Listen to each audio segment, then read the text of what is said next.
Look at this boat sailing into town. Alright, we got a special boat we gotta sail on today. This thing is super cool. That's an old mast from another sailboat. He made it into a bowsprit. We got these custom painted sails.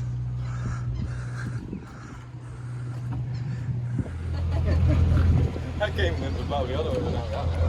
Double it. Yeah, I'm so stoked.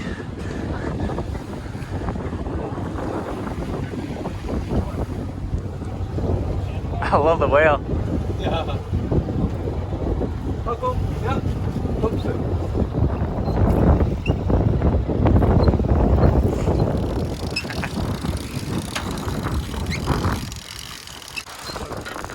Oh, I see. Yeah. I was like, he's turning that pretty easy.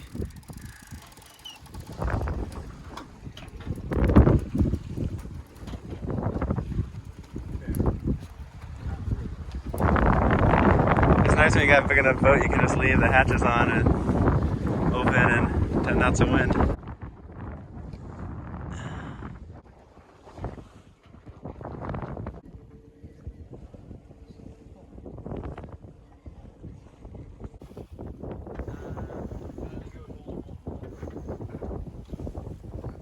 Alright, I'm out here with my new friend Martin on this incredible boat.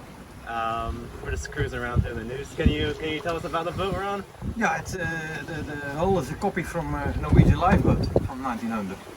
Sailing lifeboats, and they copied this one in steel. So, but then somebody added a pilot house, and I like that a lot more. And luckily the wooden mast was rotten, so now we got a really, I think, a very easy to sail boat with just one mast. And I got it 8-9 years ago. Now I'm trying to make it all the way on. It's 49 foot long, 17 wide. It's a bit big, but yeah. It's the biggest boat I've ever sailed for sure. I think, and the first week it was like, oh wow, but then after finish, like, is that all? That's all it took? Yeah. You're used to it. I watch you sail it around, you just got no problem at all. No. And how many miles have you got on it? 95,000. Holy smokes. So you've taken this across the ocean? Yeah. I hope, maybe, actually, I almost hope to go again out here because I just like it, find all. And then my thought was behind the boat. My other boat was 35 feet. I loved it, I had it 19 years and I didn't want to sell it at all, but then this one came around the corner and I'm like, Moving on to bigger things. My thing is actually and I know it works, that this one's cheaper than the other boat. Because the 34-foot boat, yeah? 34-foot boats, they use sale prices, not for this one, because if you get a boat like this, you have money enough normally to buy new stuff. Ah, okay. And they throw, I think, a lot more out, and you can store food for a year, because it's cheap, you throw it full, with beer too, and with rum. But and now you have all your tools, water you can, for I think it's still again across with the same, without getting any fresh water. And you got a welder on this boat even? Two. Do all your own? 2 welders, yeah. Wow, 2 welders. Holy I smokes. thought if one breaks. Now but I think if you got a welder on board, now yeah, you need a bit of steel, but mostly you can fix anything. Yeah, it's pretty cool. Yeah. So we'll take a walk around the boat a little later and look at all the rigging and stuff he's done. Some really cool stuff. And then we'll go down below and take a look at that too. We're attacking this big old boat.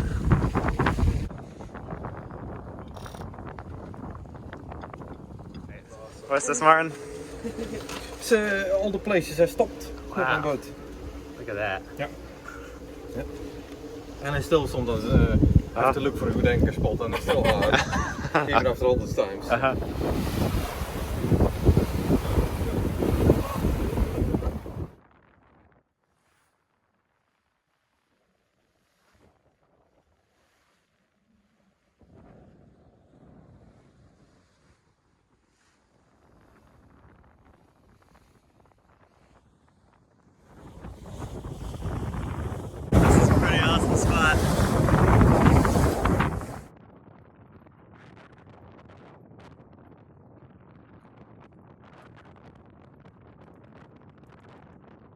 So this boat is a pilot house, which means they're steering inside and outside. You get this nice 360-degree view A pilot house is really what I was looking at quite a few of those before I bought my boat. I really like the idea of it. So my compromise was having a Dodger, but I could see like spending a lot of time on the passage here. This one's cool. It's got a little bed on each side. So let's take a look at this windlass up here. So you don't see this a lot. No. You got a diesel motor up here. Where'd that come from? The motor comes from a cement mixer in Bermuda. Mm-hmm. They use a little 3.5 horsepower diesels to do the cement. Cement. And then I had for years already my plan. I had one with the scooter. Yeah. Pulling up anchor. We put the scooter motor up. Later we put him here, a bit smaller. But that was too fast. That was a bit scary. But then I did that for a few years by hand. Yeah. And it's okay. And you like a crank one. And it goes nice on. I think it's even good for you to get some exercise. Yeah, sure. But if you then had a lot of chain and the sail, then you got a bit of that. Yeah. So then this is the next. And now I got a reduction gear from an electric engine. Okay. And cut the whole thing off and just make it simple. And then now I belt and I weld and with some bolts on this with a belt. No, it's real simple if you now want to pull up your anchor, you start the thing. Yeah, okay. And that's and all. It comes up. That's and awesome. then I can walk away and I can do whatever I want. And if it's just like with this wind, there's no wind, then this weight is already enough. Okay. To put tension on the belt, because the belt real thick. And there's no, there was no calculation, or I'm not proud. Yeah, I'm a little proud. But and if there's a lot of wind, you can put the broomstick in it, and that weight is already okay. And if there's really a lot of wind, you have to push a little bit. But it's super safe because if once the anchor is up, it just starts slipping. And you're fine. Can you start it? Is it too hard? No. It's the belt. So here they got the. You have to put a bit of oil in it. A little oil in there. And that goes straight on the valves. Okay. On the valve. And then. But then, you know, normally I was with one crank. It goes. One crank, one. This is cool. Okay. It's not real. Oh yeah. Sorry. Complete compression. It was no, it was still off. Oh, okay. So wow, what a powerboat.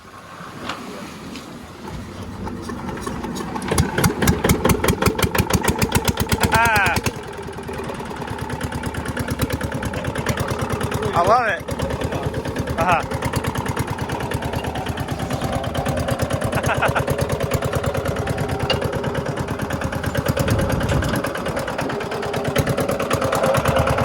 How fun.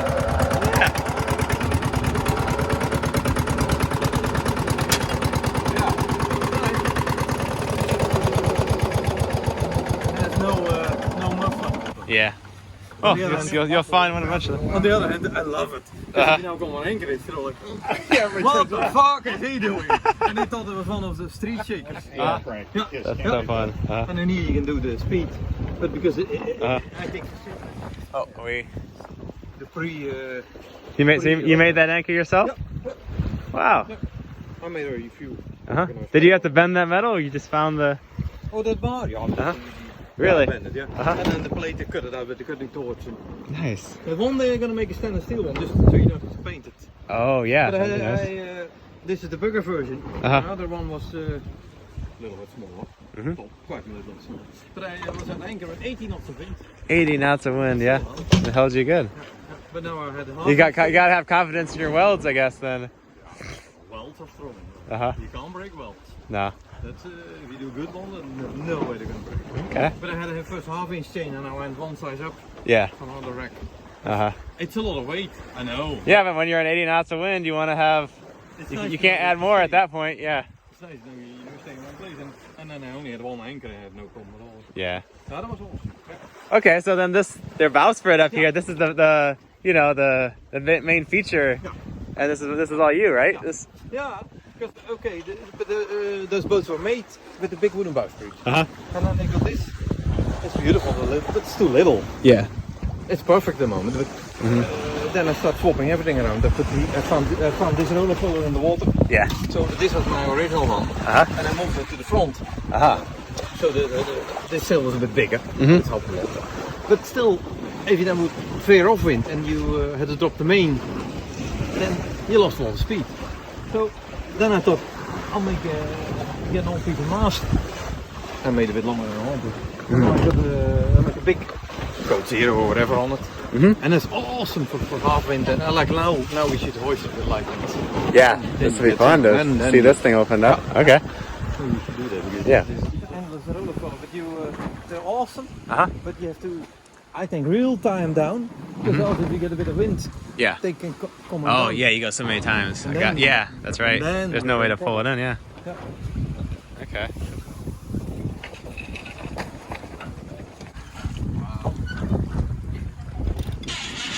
Better watch out. There it goes.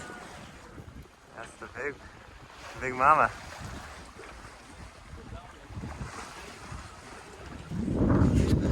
Uh-huh. Yeah, that thing just stays open.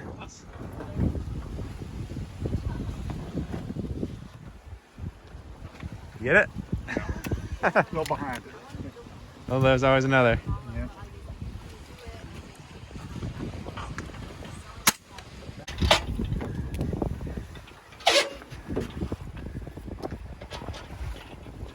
There's the crab pot. Off the port bow. We need the cannons.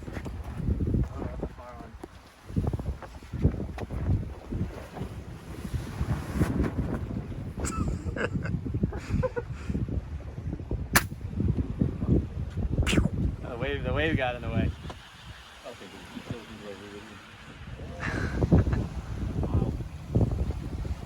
It's got the most important.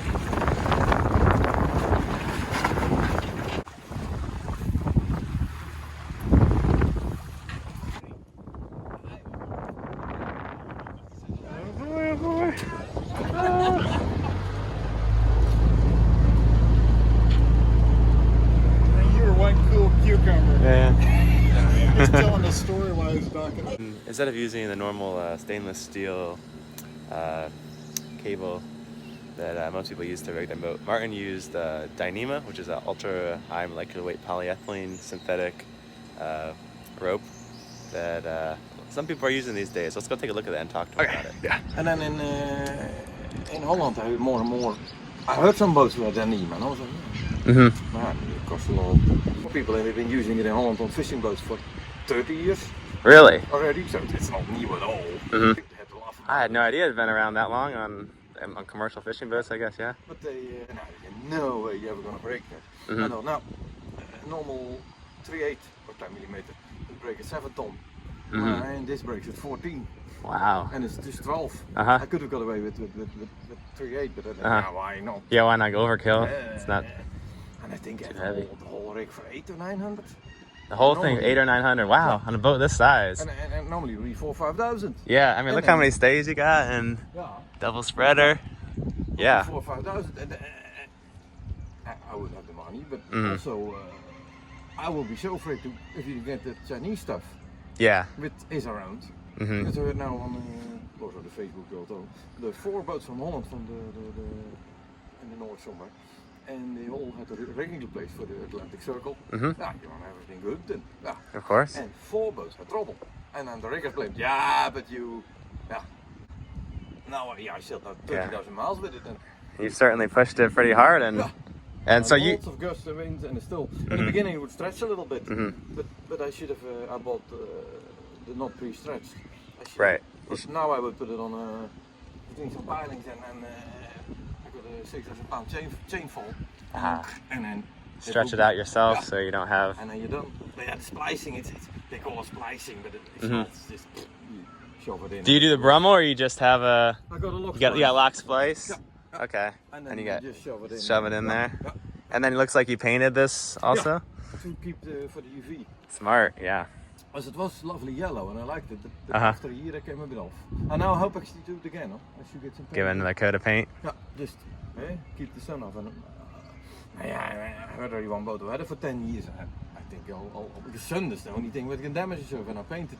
Yeah, as long as it's Maybe I got covered, wrong on you it. think? Yeah. But now I got sometimes. But and maybe one day I can look for the 2/4 stays. Mhm. They're still stainless steel. Oh yeah. Can you do them Dyneema, or is it better just keep stainless for that? But you need I think special roller. Yeah. Oh, gotcha. But yeah, I still might look into that because I like that stuff more than Stainless, and yeah. Sounds like you're sold on it. Yeah, yeah, but yeah, who wouldn't? If you get for less money, you get a lot more strength. So you just buy a huge spool of it, I guess, to do it all. Yeah, yeah, but not even, yeah, but not even that.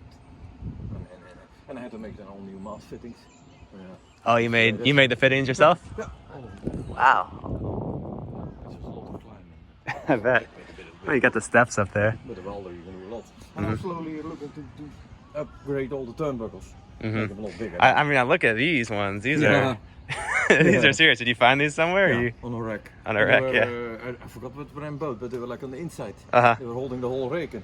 But I wouldn't mind getting one size smaller, and then not for those. I'll leave those on the main struts, but on the lower ones. Lower ones you can go smaller. Yeah. You never know. I like overkill. Yep. Yeah. And then for a lot of people, you save a lot of weight. Mm-hmm. That's just a heavy thing. If you take the whole rig. Yeah, I mean it's a lot. That's a lot of weight. You know, a lot of stained metal you're taking up. And this is just out. a little bag of, but nothing. It's just you can lift the whole unbelievable. spool. No, I would totally straight away do it. And I feel a lot safer because now, like if a switch goes, you can't do anything. But with this one, splicing another. But resplicing is easy. You can make your eyes on the spot. That's that's definitely an advantage of it. But I can understand some riggers will do say anything to. Have you had people criticize it, like riggers or anyone? Then some say, oh yeah, but then they come up with all things and they say and then in tropics if it gets hot, it disintegrate and it will be only good for half a year or a year. I think it's just. I can say the same from stainless. Maybe they're just not familiar with the materials. No, I have no. But yeah, you need. Like in the beginning when stretch a bit, you need. How much stretch did you have to pull out, you know? I think what about this? 6-8 inches, something like that. Yeah. But if you got a bit space on your turnbuckles. Yeah, I mean you've definitely got big turnbuckles. Take them off. But did you have to resplice a few of them, or then, that's still not big deal. 10 minutes, you're over again. Okay. It's almost fun. And I did actually. I started because I made. I did it backstage. And then somebody gave me some old Dyneema. From a big mega. And I cut them, made them in two, and I made my running backstays out of it. Oh, okay. And then I got actually impressed because if you put them on, you just put them on the winches, and you walk against it's like steel wire. So I thought, if you then got a whole rig. So these are your running backstays here, and you put them up when you're doing a few days on the same tack, maybe, you or go a bit up into something when the machine starts pumping a little bit. But I have to say, when I sail across downwind. Sometimes I put even two backstays, just out of safety. Sure. Helps. Yeah. The more stays. I do like that idea. Yeah. You got 95,000 miles on the boat, and I'm very curious. A mast should be able to handle a lot of miles, but I wouldn't know what else. But other parts could break. At the moment, almost nothing. I'm very impressed. Oh, very good. With all even the mainsail, still original mainsail. Very impressed with the whole. How long I've seen everything. I mean, the painting seems to try to protect the thread a little bit, and like it's no broken threads. Looks good. All right, we're gonna go down below. This is a lot of stuff down here. All right, so we're into the pilot house. When we got the boat, it was empty. This is just empty. Yeah, you built these benches and stuff. Wow. I made it so you can sleep on this one. Yeah, now I've got one of those boats, but I'm gonna put here one too. Yeah, So nice too. Make it match. And then so you're using a open CPN chart plotter computer. Great big screen. You can see it all the way out in the cockpit. That's awesome. And the plan is to make one there too. This is a backup. Oh yeah, second over there. And the Reymarine's getting older. Yeah. So I almost think also replacing it with another screen. Why not? Yeah. Make it easy. Or easy, safe. So that fails, you grab the next one. So you're preferring the open CPN over the chart plotter as well? Yeah. That's great. Yeah. It's maybe not nice. I don't like say bad things about things, but in the Reymarine, if you zoom out, islands disappear. Or shoals. Oh wow. That is fun. I didn't know that. Do they disappear out there too when you zoom out? No, they're still there. But I almost actually I was playing with it and I looked and I was on the way from St. Martin to Bahamas and they got some little rock islands. Now, what do you think if you find one? That's not. And the OpenCPN, they're all there. They're always there even if you're zoomed out. I think that seems like I don't think it's smart. For the rest, it's lovely. They're a beautiful screen. When we go down again, Bit mess. And this is where it opens up. Yeah. Oh man. Yeah. It was It's got a wooden heat. You burn wood in there, yeah? and used engine oil. Oh, engine, nice. Yeah. It's a good use for it, yeah. It's a lot easier to carry a lot of old oil then, and everybody's happy you take it. Yeah. So you have a system like it drips in there, or Yeah, okay. drips in. Very cool. And, you can do with if it, you don't burn it too much, like 1.5 gallon a day. No. And then you're beautiful hot. It's I like a lot. Yeah. And All the also I heat. think it keeps the boat nice dry. Does it? Yeah. But that's why a lot of people think steel boats are hot or cold. But most of them they were nice insulated. Oh, really? This boat is dry. You got nice insulation on here. I have no mold anywhere. Yeah, Cool. Luckily. And I've been painting a bit while I was on the way. Brighten it up. That's a good thing to do while you're underway. Just Yeah. touch up paint and I stuff. still hope to. I want to make an old-fashioned ceiling. Get some fake beams. Yeah. And put like kind of planks or plastic planks in between. Make it look like a wooden deck. That'd be cool. Yeah. And so this is a floor you found Yeah. in a bar? Floor. Oh yeah. Yeah, was in an old place, and actually this was glued to the ceiling. Oh, this is a ceiling. On sailboats it's interesting. On docks, Yeah. which don't move, they put non-skid strips on it, or at least make it a bit Yeah, non-skid. so you But don't- on a sailboat, they have a beautiful shiny varnish floor. Yeah, slick. Yeah. Seems silly. Yeah. So, So this is great. Got nice texture. This feels really. I Yeah, love my the Crocs feeling. can stick. Yeah. Yeah. And then the workshop. Yeah. In here is what you're gonna be jealous of. Holy smokes! Look at all that. Yeah. You got every tool you need. Welding. It's a bit messy, man. Well, that's all. That was But awesome. I love it. That's the Uh-huh. first room I made good working on this boat. Yeah, that was the first. Yeah. Yeah. So I use it every day. I'm in it. Really. I also like doing things. Uh-huh. It's not that I have to, but Yeah, it's fun. why not? Do something. And then you have a real engine room too, kind of on here too. I'm jealous of this when I had to work on my engine a few hours ago. Look at all that. You pulled this engine out of the Mercedes. 300D. That is great. You know, painted pink. Yep, my little daughter. You got a scuba compressor over here. Yep. You know, these are the fuel filters. filters. Yeah. Holy smokes, those are serious. Yep. And you got some more over there. You got a diesel generator. Oh, you got a generator too. Yep. For where you can do your welding. And another one in the front. Yep. Wow. But it's just for the tools. He's got a really cool head in here with a shower. I love these doors. Yeah, look in the front too. Oh, you got a light on there. Wow. So if people want to follow you, where can they find you online? Yeah, on Facebook. Okay. Mostly Martijn Dijkstra. And Yeah. I got for the boat, I got also Prinses Mia. Oh. And on Instagram, I got it. Okay, I'll put links to those in Yeah. the description so Nice. people can find it. And And if you start doing YouTube videos, I'll put a link there. I think Yeah. people will be really interested. But it is in the planning, but I'm not so good with Yeah. the Oh, things. But we'll get it. you can get there We'll get it. for sure. Yeah, fun. Thanks, Martin. Yeah, Good thank you. stuff. Yeah. Been doing that at sea, but it's quite hard. But Yeah. I mean, stand back a little bit. It looked pretty good. you could. For this fun. Mm-hmm. Make it different. Yeah. That chef. Still have to. Got lots of plans. Thanks for watching. I really wanted to show Martin's boat to y'all because I think what he's built is really cool and he's made something that's really useful for himself. And I think that's really great at illustrating what you can make using, you know, found parts and repurposing things. And it's not something you see every day. A lot of our boats tend to look very similar, and we're just kind of copying other things we see around us and on forums. And I think it's important to not get too hung up reading forums and YouTube comments and stuff like that, because you kind of get stuck in a bubble.